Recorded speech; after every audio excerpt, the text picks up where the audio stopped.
Welcome to the Borderlands Trail and Ultra Running Podcast. My name is Josh Rosenthal. I'm the host and I'm the founder of Borderlands. Today kicks off a series of a handful of podcasts that I recorded while I am in England. I've never been to England before, but I chose England to launch Wilder, to do some launch events in Wilder because there's some people here that I really love. There's the London Marathon, which has got a lot of people and a lot of hype behind it. They speak English as opposed to France, and right now Wilder is an English-only app by and large. So my friend Tommy Lewis lives here in London, and I went on a run with him. We did an event, done some really cool stuff with him, but I just admire him. I love how he sees the world. I love how he communicates kind of what's in his heart yes, it's about running, but it's really running as a means of X, Y, and Z. Running is like the starting point that takes you to other discussion topics with Tommy, and other discussion topics with Tommy often also go toward running. So it's a really cool, like, holistic look at running. And today on this podcast, he came and met me at my Airbnb. We sat at the kitchen counter and talked for about 45 minutes or so on a range of topics. It's very conversational. If you know Tommy at all, I think you'll just appreciate getting to hear this side of him. And I'm just stoked that I get to do this conversation with him. He could have done it with anybody, and he let me be the one to do it. So really honored by that. He's got a great podcast. He's ahead of That's Runnable. If you've heard of that'srunnable.com, really great resource, great community that he's building there. We did a run together with Wilder. We met up at a pub near Hampstead Heath in London, and 14 strangers became friends over the course of about an hour and a half. Had a few drinks after and just laughed into the night. And it made me just really pumped on what I'm building with Wilder, because I think this is possible all over the world with anybody who wants to try and make it happen. If you're having trouble growing your run club, just reach out to me. I will lean in with all of my resources to help get people into your run club and to do more events like this. All right, without any further ado, here's me at the kitchen counter in London with my friend Tommy Lewis of That's Runnable. Are we talking? Nice. You put out something that was fairly benign, I'd say. You'd think. As we record, put it out yesterday, and it was talking about not being soft. So go ahead and characterize that post. Oh, wow. This is so top of mind for me because I liked it. Yeah.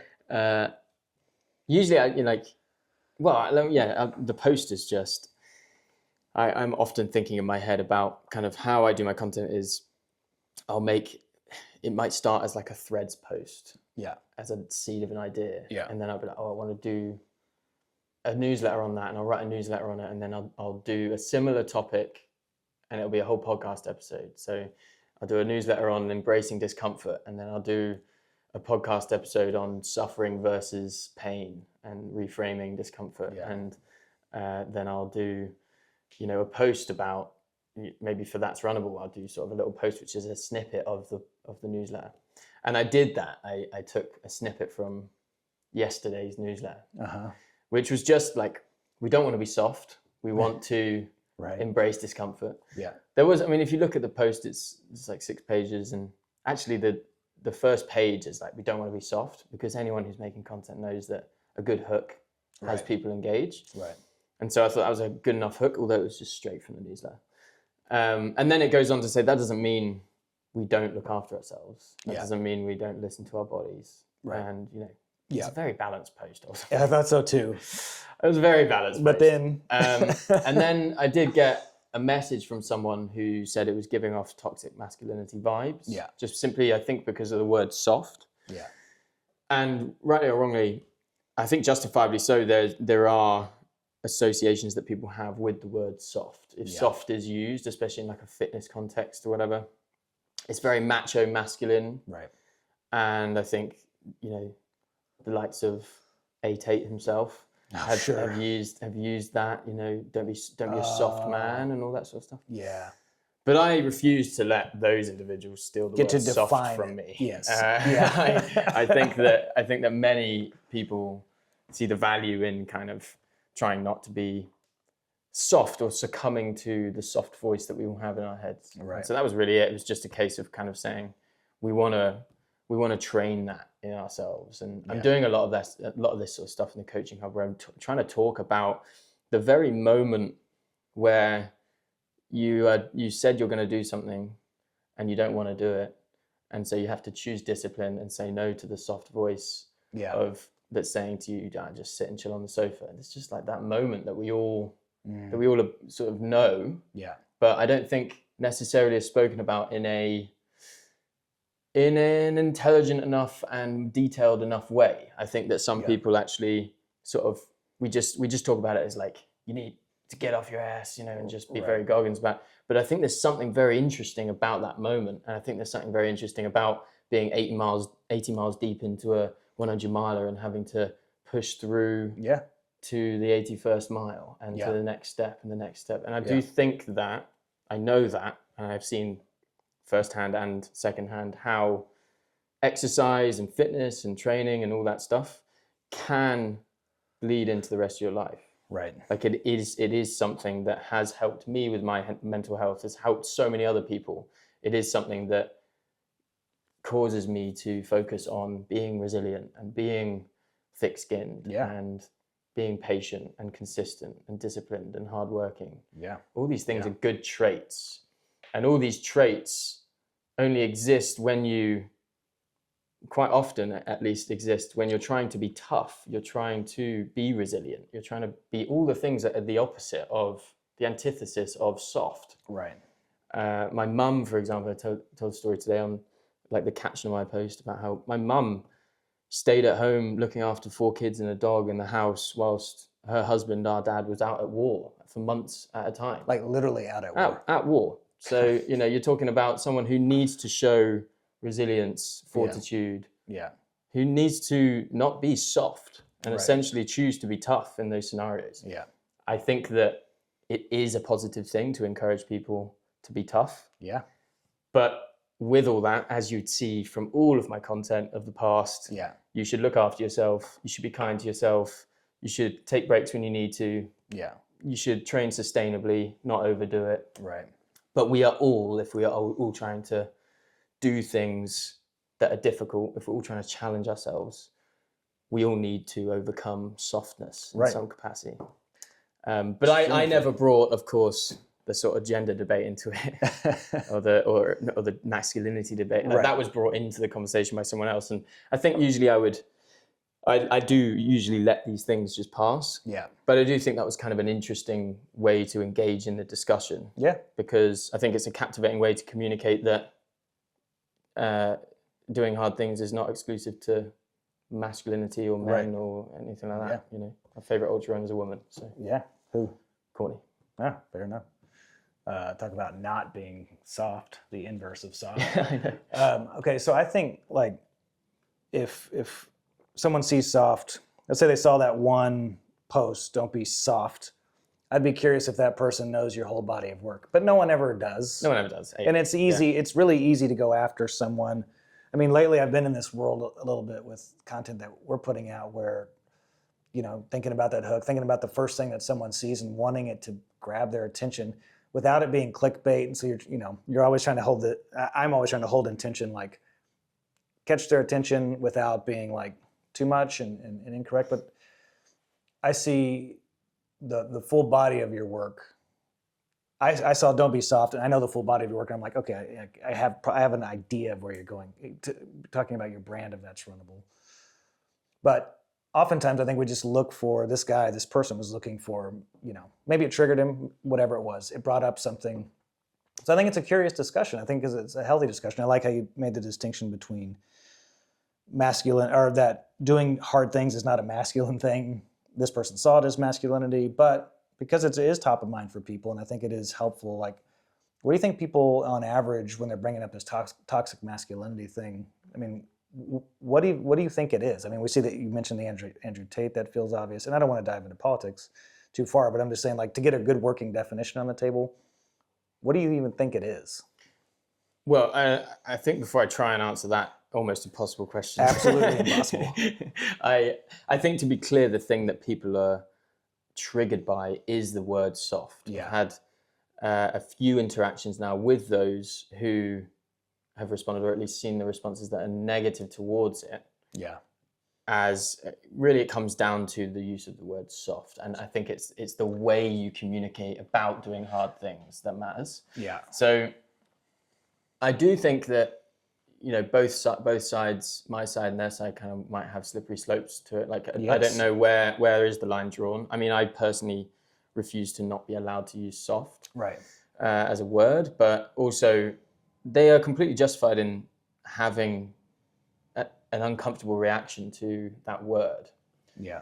Because they may have had bad experiences with it growing up in sport, or their own Totally. father or coach or whatever used it in a way that was very aggressive and talked down to them using that word and all that sort of stuff. Fair enough. Yeah.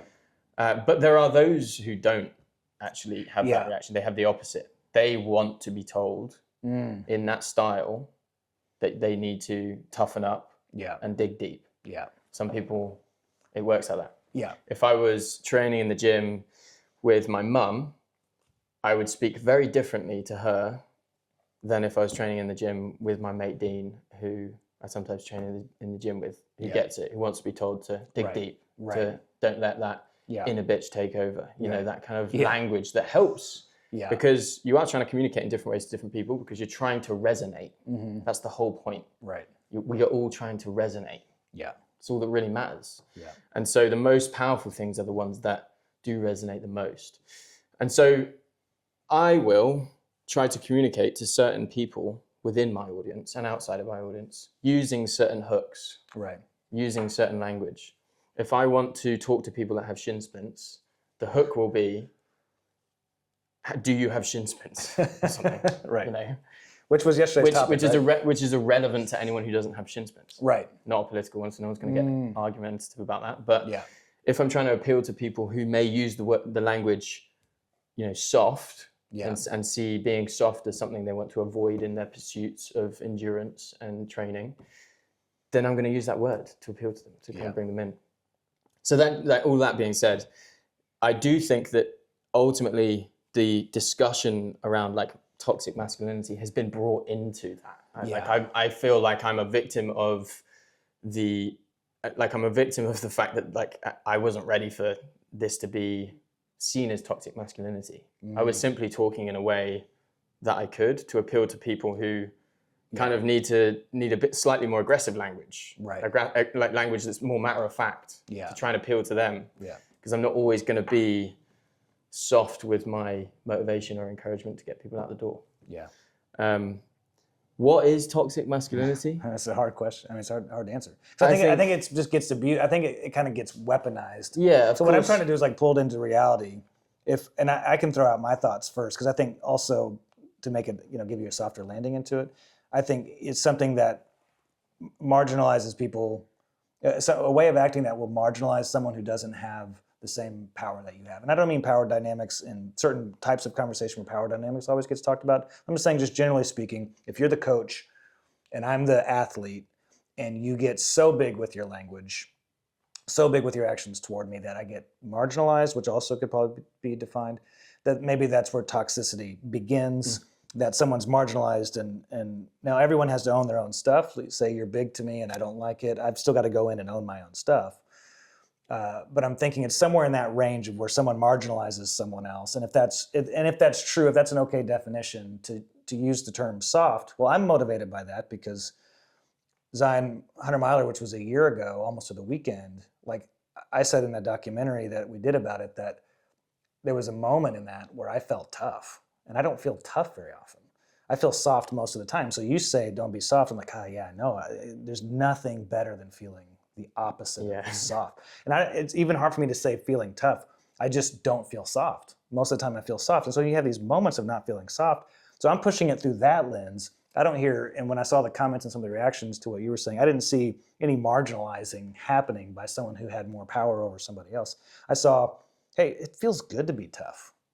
Be it feminine or masculine or anywhere in between, it just feels good to be tough, and like lean into that and feel that. That's so good. Yeah, and the number of messages I got from women who were talking about the empowerment that they felt. You know, one message actually I will highlight is that someone told me that she had done a race over the weekend, felt highly empowered by it. Yeah. And she was going to go into work and have a conversation that she didn't want to have prior to the race. Oh, my goodness. But now she genuinely felt more sort of capable and strong and was capable of doing that. Later on, she messages me again and says, I had the discussion. It went really well. Wow. And I was like, this is such a great, I told her, this is such a great anecdote because we are literally talking here about whether these skills that you learn, these attributes that you build from, whether it's ultra running or whether it's training in the gym, whatever, all of these things that you build, these qualities, whether they're transferable to real life. Well, I think if we care about anecdotal evidence, it is that for me and for so many runners around me and for the stories I receive on direct messages, it absolutely is transferable. Yeah. Even in a small way, it's transferable. And that empowerment is available to anyone. Yeah. I think that it's just a situation at this stage where we're bringing two conversations into right. They're separate. I think they're so separate. And so the reason I used the word victim earlier is because I didn't realize that they could even be connected. Right. That's probably my ignorance. Yeah. I'm sure it makes sense in some way that they would be connected. What I think is happening here is that there is toxic masculinity out there 100%. It's very real. I think what's happening is that those loud individuals or that loud group of individuals use terminology that they steal some of our terminology that was once benign. And now they use it in a very negative and toxic way. Yes. And my intention is to never use words in any sort of toxic way. Yeah. And I certainly don't want to only appeal to men in my content. Right. And so, or masculine people. Yeah. Like that's like, that's not, I've never aimed to appeal to that. I've always just aimed to appeal to the every person, like the sort of the people that are just looking to gain something from running. They might not even be a formidable runner, or they might not be like incredibly talented. Yeah. But I believe so wholeheartedly that there is so much to gain from the practice. Yeah. That I want to talk about it, and it's exactly that I'm trying to encourage. It's the engaging with discomfort. It's the embracing of hard and difficult things. It's the fact that you don't want to do it that's powerful. It's the fact that it's boring, that makes it really valuable. Yeah. A lot of the questions I get are like, how can I make this easier, less hard? How can I be less bored? Those are not the questions. These are not the questions. How can you manage those inevitable things? Yeah. That's the transfer. That's the transformation that happens in your life, is that you see something ahead of you. Yeah. In theory, but if we think about this like we are today, if we philosophize about it, then it becomes real. Yeah. We take this great metaphor for life that is running, and training and all those things, and we apply it to our life. Yeah. Like how often are you given sports analogies growing up? Like the amount of, I was in sales, it was just all sports analogies. Because it is transferable. What you learn in those environments, like what you learn in individual pursuits like ultra running, can be transferred if you want to. Yeah. Okay. My favorite, one of my favorite quotes, since we're in the UK right now, C.S. Lewis, he talks about, he doesn't like writing. He likes, and I'll get my grammar wrong, I always get corrected on it. He doesn't like writing, he loves having written. And so I stole that from him. That's like me with the dishes. Yeah, you don't like doing them, but you like that they're done. I love when they're done. And that's how like, I just did Paris Marathon this last week, and that's how I felt in it. It was like, okay, I actually thought about that quote. I don't like running a road marathon. I love having run a road marathon. I love that it's in my past. And I don't mean I love it's in my past because I'm glad it's over. I love having that, like that medal, not the MEDAL, but METTLE. Like I wore, like I feel like I did this battle. It's the closest thing. Hopefully, I'll ever see the battle. Hope my children never see real battle. So I'm comfortable using battle analogies because, unlike your father, I have not seen war. Neither. And but I feel like it's that thing that I can carry that shows that I'm tough. I have these moments. Like those are my moments where I can say I'm feeling soft. I was tough when I did that. So I don't love running. I love having run. And that's where I feel like I want to spend more time on it. Like you said, like it's not about finding ways of making it less boring. It's that it's boring. That's why it's powerful. You can do something for 24 hours or 1 hour. If you're new at this, I think about some friends and family that are starting to run. 15 minutes feels like, what do you do for 15 minutes? Like any of those benchmarks. My son's getting into running. He's loving his run. Every Friday at school, he'll run a 4K, 11 years old. And it's like, the point is not to be not bored. The point is to learn how to endure boredom. I think that's super powerful. Yeah. and to reframe those things. Yeah. I think that I'm with you on pursuing something and wanting it to be done, or looking forward to it being done. Yeah. I think this is an interesting discussion because I have always wanted to, with everything I do, actually rid myself of that kind of approach and mentality of always wanting to get everything done. Yeah. Like we're here to get it done. We're here to look forward to the result of this, because as we all know, entrepreneur, and to be honest, whatever you're doing, anyone who has a to-do list Right. knows you never get to the end. Right. Your life to-do list is just like always. Yeah. And so it is in the process of doing it actually that you find life. Life isn't in just in the sort of celebration of having done it on everything that you do. Yeah. And so I'm always trying to enjoy my ultra races more. And that's like one metric I kind of think to myself. I think we spoke about it actually when I did Mozart. Okay. And I was talking about how I was just really proud of myself for having smiled all along through the whole thing and tried to enjoy the process of it. Yeah. And to recognize that ending is inevitable, finishing is inevitable. Like the finish will come if I just keep here in this moment. Yeah.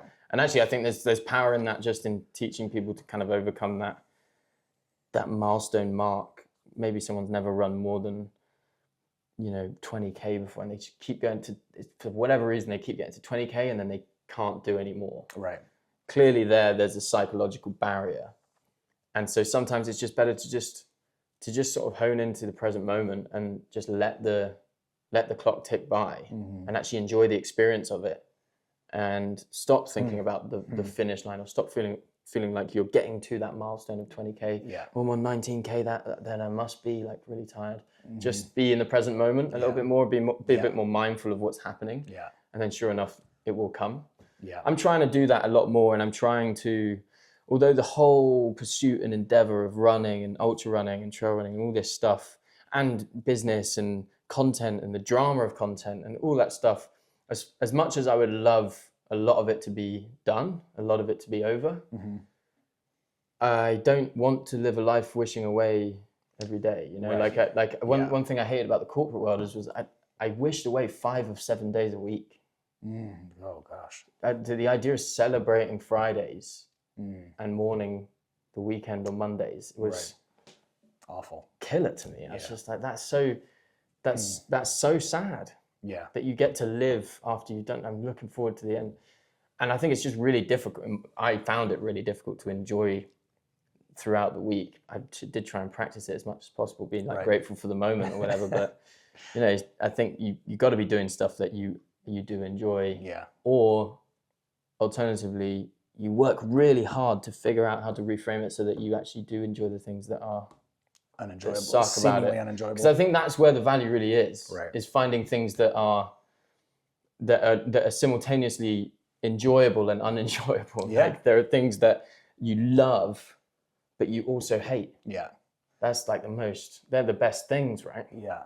All right. So when you're on long runs being a content creator, and surely you do this too, you think like, oh, here's something I could say about this, what I'm going through right now at some point.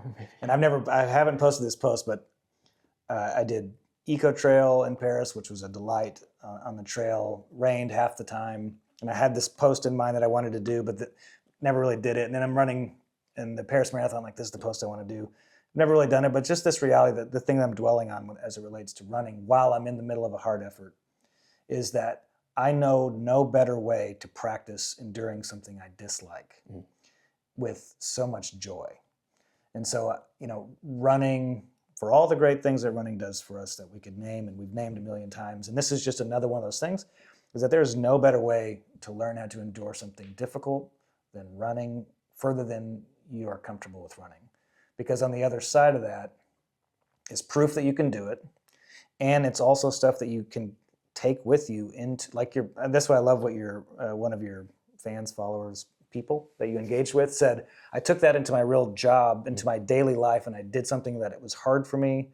I faced something that was hard for me, and I had an outcome whether it's a good outcome or a bad outcome, I had an outcome that I'm pleased with that I wouldn't have had if I didn't go do something hard while running. But with running, I just know no better way to build that muscle of doing something I don't want to do. And why I think it's so powerful is because when I'm out there doing something I don't want to do while running, there's the good chemicals that come with running that give me joy and understanding. Getting through something hard can have these chemicals and these components that, though neither of us are women, I've read about the chemicals, and that when they're giving birth, it's like there's these chemicals that flood their body that they can do it. Like there's a mindset change, all this sort of stuff. And I know I'm partially getting that wrong, but it's just doing hard things can deliver things to your brain and a resume and a body of work and a history that make you think, I can do the next hard thing. There's no other way. Yeah. Have you ever, well, of course you have, the feeling after an ultra, like the few days after an ultra. Is there a word for that? Oh, I don't know. There's like there's a high you feel. Yeah, some sort of glow. There's got to be. I don't know what it is. You're on like a high. It's a few days after an ultra. You just feel you feel different. Yeah. And things are scaled. Yeah. I think a little bit more. Yeah. Things are put into perspective. Yeah. Whether it's the correct perspective to have. Right. You suddenly don't care all that much about this one thing before the race that you were like really stressed about. Right. Because you feel very capable. Yes. You feel like you've overcome. Yeah. When I talk to people who aren't in this weird little echo chamber that we're in, they're like, why? Yeah. Why do you do it? Yeah. It's not just, I'm curious about your answer. Yeah. It's a genuine, I cannot fathom any good reason to do that. There is no good reason. Why would you run 100 kilometers over a mountain? Yeah. Why? Right. Why would you go through the night? What's the point? All of these are valid questions. Sure. And I have always struggled to answer. But I'm more and more am coming to realize that I really do just fundamentally believe that it is in everything we're talking about now. It's in the overcoming. It's in the discipline. Yes. It's in the evidence that you're capable. It's the feeling that you get through the process. It's actually because of the hard parts of it that I do it. Yeah. I love running over the mountains. Yeah. I love running on trails. Like trail porn is my thing. You know, looking at these amazing trail routes and just being like, man, running on that. That's I love that stuff. Yeah. I love the outdoors. I love the outdoor gear. I just love everything about it. Yeah. It's my vibe. But that's not actually the reasons I do it, because I wouldn't have. You can get all that without actually doing the hard thing. Yeah, right. So it still doesn't answer the question. Why would you do the 100 kilometers? Because one answer to that would be, I love the outdoors. It's not the correct answer. The correct answer is because it's hard. Yeah. It is in the pursuit of hard things. Yeah. That we gain everything that everyone purports to gain. Yeah. Like it's actually there in that moment. If you were to be very mindful of that moment, actually in the discomfort, that sensation, it is in that next step that you learn. It's because I hate it in the moment. Yeah. It's because I'm tasked with, if I'm gonna do this thing, I'm tasked with overcoming and reframing what's going through my head. Yes. What's going through my head towards the end of a long race that's gone through the night is, this sucks. Am I going to cause an injury? Should I figure out a way to actually bail out? It's not that bad. All of these negative or just sort of soft. Right. That's where I'm headed to. All this soft stuff that's like, no, this doesn't believe you can. It's essentially telling you the opposite of what's true. And what is true is that you are capable. Yeah. It's that complete naked truth that you are actually able to move forward and keep going and do it. And then you do that, you overcome that. Yeah. It is in that you find the value. That's for me anyway, at least why I do it. Yeah. Like I do all of this stuff because I dream of doing it. Yeah. For some weird reason, I dream of getting to that point where I can say that I've done it, of course. Yeah. But it is in the moment. You know, like Devil's Gulch is going to be a new experience for me. Yeah. American Trail, completely new environment. It's in the novelty of it that I will find more challenges. Yes, and that's where I'm excited to kind of, in a weird way, I'm excited to sort of deal with them and see if I can overcome them. Yeah, yeah. Okay, so I feel like we're circling and getting close to where we started in this term of softness. I think if softness is defined as parts of you that would lead you to give up something that you would be better off finishing. So if I am soft, the softness that I want to get rid of is the part of me that would make me stop in the middle of a 100-miler that I want to finish. So yeah, that I think anyone could agree if that's the definition of soft, and I feel like that's more in the trajectory of how you might have been talking about it, those things that stop us from doing what we really want in life, let's get those things out. That's the furthest thing from toxic. Whatever the opposite of toxic is, like the most, like the fullness of like a potential gift, life-giving thing is something that would help you see beyond the immediate pain for this long-term joy, satisfaction goal of finishing. And yeah, to think about Devil's Gulch and being in the middle of just that absolute beast when you're fully exposed, you're above the tree line, it's 100 degrees, and in that moment where it's like, I don't want to keep going. That's the best moment in the world, except when you're in that moment. Yes. It's the best moment Yes. to have in your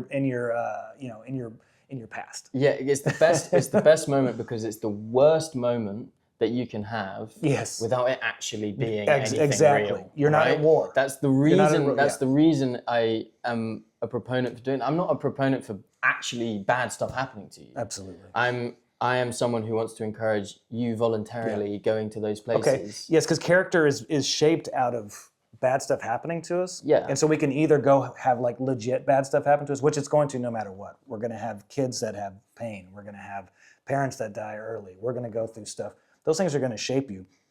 But the ultra experience is the way to manufacture some of that shaping, to get some of those same chemicals, to build the same resiliency. Like when you're a kid, it's good to let your kids have a dog for a number of reasons, but one of them is that they're going to see that dog die, and that's going to be a moment where they have to deal with death, and they get to deal with death while dad and mom are in the house, and they can grapple with death in a, like you put yourself in these situations, and running is one of those things that puts you in those situations with a massive safety net. That massive safety net is sometimes a DNF, is just stopping.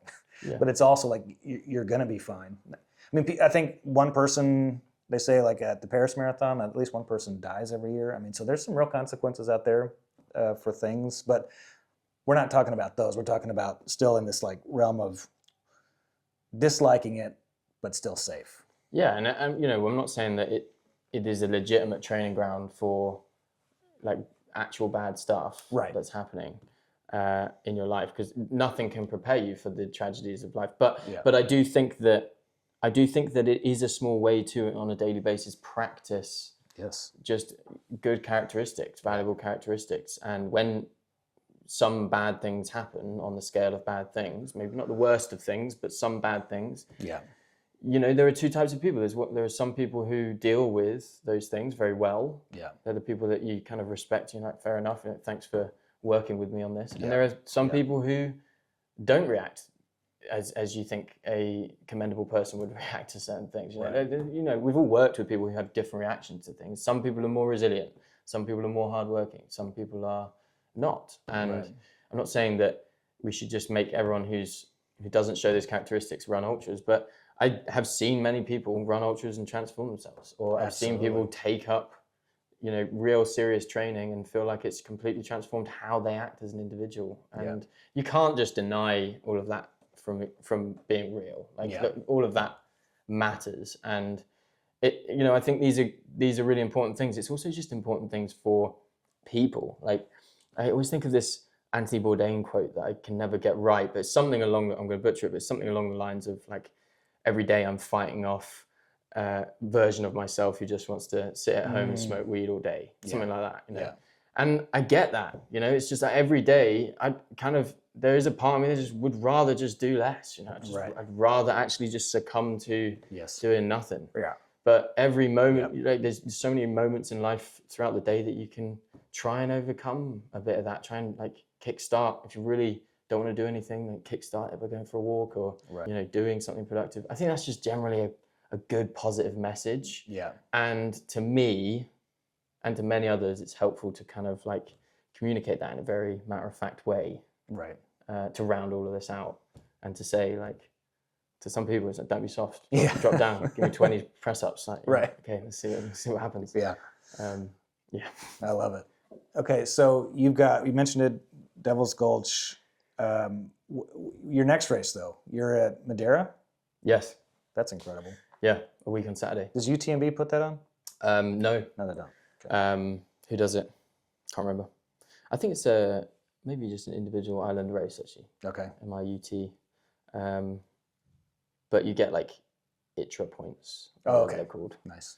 And are you building ITRA points? Do you want to get a UTMB main Not event? intentionally. There was a time where I did have a place in UTMB, and it was kind of just fluke that I'd done a few. Okay. Like I'd got some Yeah, UTMB points, wasn't on stones. purpose. Yeah. Yeah.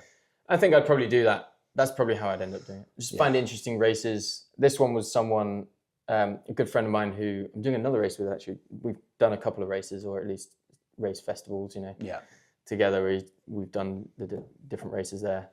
And he suggested this one, so there's a few of us doing it. So. Nice. How far at Madeira? Well, it's the MIUT 115, but it's 118 kilometers. Okay, that's really important. I really feel like they should I truly always call highlight how that far. there's a few extras. Yeah. Because there's nothing worse than the final few. Yeah. Okay, but Devil's Gulch will be your first 100 miler. Yes. How are you feeling about that? I think I'm feeling good. Yeah. I think I'm making all the right mistakes right now. Yeah. With my races and training and stuff. Good. So that's great. Get them out of the way. Yeah. Like I haven't been able to get enough volume in yet, like at all this year. So even for Madeira, which is an 80-mile. Yeah. Is that right? Whew, we're gonna have to We always convert. do this. I know. It's like an 80-mile and I've been living race. in Europe for almost a year now, and it's still very big struggle. But you're 124 kilometers. 100, so it's 120-ish kilometers. So even that I haven't done enough. I don't think I've done enough mileage. Yeah. Really. Yeah. I'm just relying on like accumulation of general training over a long period of time, because I've not had a time for a while where I've been completely off training. Yeah. So it's been a good while where it's just had like consistent 18 months of just consistent kind of showing up. Yeah. So relying on that, I haven't been doing nothing. I'll make all the mistakes in this. Yeah. I've then got another one, which is more of like a 24-hour thing, where actually with this same friend, I'm pairing up with him and we're going to try and accumulate as many miles as we can together. When is that one? That is, when's that? That's June. June. Okay. And then towards the end of June, I have another race, which is a stage race, which I've never done before. Oh. This is like just a 2-day stage race. Who's putting that on? Ultra X. Oh, yeah. Okay. Nice. It's Slovenia one. Where? Slovenia. Oh, amazing. Gosh. Sick. I know. So you got Madeira, Slovenia, America. So I got loads, man. Yeah. And I'm actually I'm excited about all of them because they're all really different. Other than Madeira and Devil's Gulch, the other two don't like intimidate me in the same way because, well, they're shorter, or like the format allows for, it's just less intense. Yes. Madeira is just so aggressive. It's like more than 7,000. What are we talking in feet? Meter, so 21,000. Yeah, over 21,000 feet of. What's Devil's Gulch? Devil's Gulch is up there. Devil's 24,000 Gulch feet. that, It's like what, 7,500 meters spread across 8,000 meters. Yeah. 8,000 meters. Yeah. Yeah. God. So you've got Devil's Gulch is obviously longer, so there's more to spread. Spread that across. Whereas Madeira is quite aggressive. I think That's insane. I think the first 30K is 3,000 meters of elevation gain. So it's 1,000 meters per 10K essentially. That's brutal. Which is insane. That's great. There's like just proper climbing. It's going to take like 4 or 5 hours just to like the first 30K. So. All right, and so then you got all the races. So you're a real runner. So we've established that. But then that's runnable. Yes. So you, I can't believe that your newsletter is 44 issues. I think you just put out your 44th. Feels like just yesterday it was one. I can't believe so, and that's one a week. So 44 weeks of the newsletter. Yeah. And so that's runnable. There's coaching. What all is happening with that's runnable? What all are you doing in that? Yeah. So I'm trying to keep it pretty open. Like plan to be quite open and malleable because I do want it to become more than just like access to coaching material from me. Yeah. But for the time being, it very much is that. It's a repository of sort of deeper dives and some follow along content, some workouts in there, stuff on specific things like, for example, shin splints. I did a course on shin splints that I've put in there.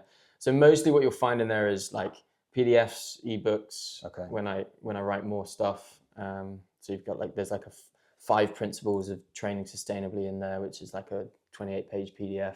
Dang. So there is stuff in there, right. But it is supposed to be this ever-growing kind of repository of hopefully high-quality information that actually allows people to, basically equips people to kind of train themselves. So it's not like a coaching hub in the sense that, like, it's not a coaching service where I'm programming. So you're not anything. one-on-one any? No. Okay. I mean, maybe one day I'll do some one-on-one stuff, but for the time being, it's just, I'm trying to basically put a paywall behind higher quality, longer form content for you and your training. Got it. Whereas the rest of my stuff might be just all the free stuff, whether it's like the newsletter, the podcast, the social media. It's going to be a bit more generic, and it's just not going to go into it with enough detail. Yeah. Even the podcast, I've done episodes that have deep dived on certain things like building your own plan and stuff, and they'll still be a steadfast, valuable, free source of information. Yeah. But I think there are better ways to put that together. So yeah, it's going quite well. I just launched it 3 weeks ago, so it's really hard to tell. Yeah. It's really hard to tell. But I think there's enough in there now for it to be valuable for anyone who joins. Is it like a monthly subscription, or how do you? It's a monthly subscription, but I'm trying to have it so that you can just purchase stuff one-off as well. Okay. If you don't want to subscribe. Yeah.